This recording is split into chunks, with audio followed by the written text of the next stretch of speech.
गोजोन मोनाबिलिनि बर' निउज चेनेलनि गोदान खौराङाव बयखौबो बरायबाय। आसा खालामो नोंथांमोना भिडिअखौ जोबजासिम नायलांगोन आरो भिडिअखौ मोजां मोनदोंबा लाइक कमेन्ट शेयार आरो साबस्क्राइब बानायनानै होदो। दानिया फैदो दिनैनि गोदान खौराङाव। क'क्राझार सहराव मोनसे ATM खावनाय जाथाय जादों। क'क्राझारनि खोदोमतला थामहिनबा BTCनि नेहाथारिखुनि लांगोनानि उल्था साखाथियाव थानाय बेंक अफ इन्डियानि ATM बक्सखौ हरनि समाव सोरबा सिनाय मोनै सिखाव खावनानै लाङो होननानै खौरां मोननाय जादों। खावनाय ATM बक्सआव बेसेबां रां गोमाखो बेनि बिबांखौ दासिम मिथिथ'नाय जायाखै होनना मिथिना मोन्दों। दायो बे जाथायनि सायाव पुलिसा नायबिजिरगासिनो दं होननानै मिथिना मोन्दों।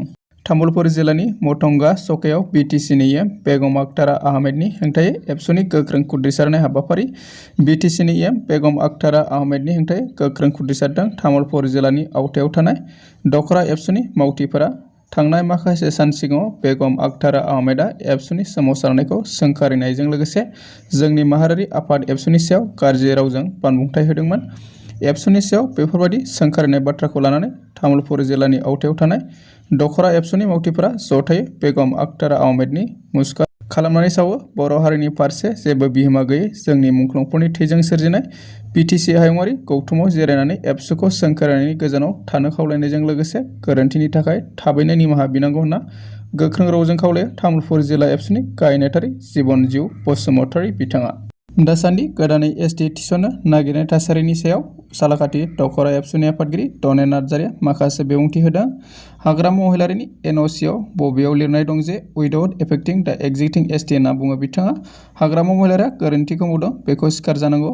बै समनि एबसु आरो आक्रासुरनि गेजेराव जानाय एग्रिमेन्टआ बड'लेण्ड आन्दलननि समाव गुबुन हारिनि हेफाजाबाव नांफागौखाय बेयो मोनसे आन्डारस्टेन्डिंनि एग्रिमेन्टमोन होनना बुङो बिथाङा।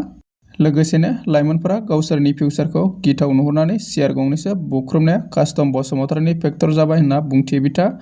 ST खालामनायखौ खालामहोयो ना खालामहोआ बेनि बाथ्राखौ दिनै बुं, गंबेसे सियार बायदों बेनि डिबेट खालामनांगौनि थासारि दिनै नङा।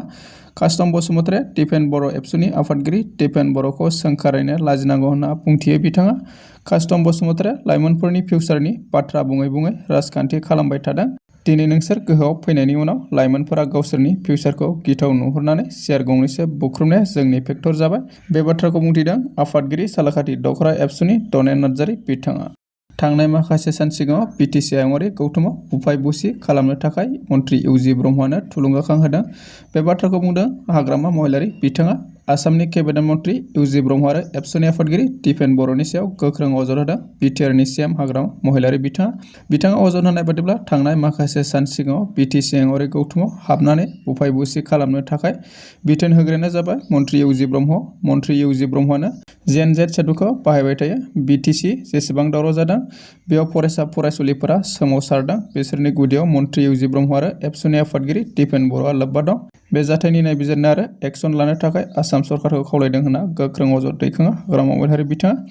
दिनै आसाम सरकारनि गिबि मन्त्रि उद्दामिता अभियान आसनिनि गेजेरजों तामुलपुराव गोबां आइजोफोरनो 10,000 अनसुंथाइ महरै रांनि चेक राननाय हाबाफारियाव बाहागो लानानै एबसु आरो UPPL दोलोखौ गोख्रों रावजों सोंखारियो हाग्रामा महिलारि बिथाङा।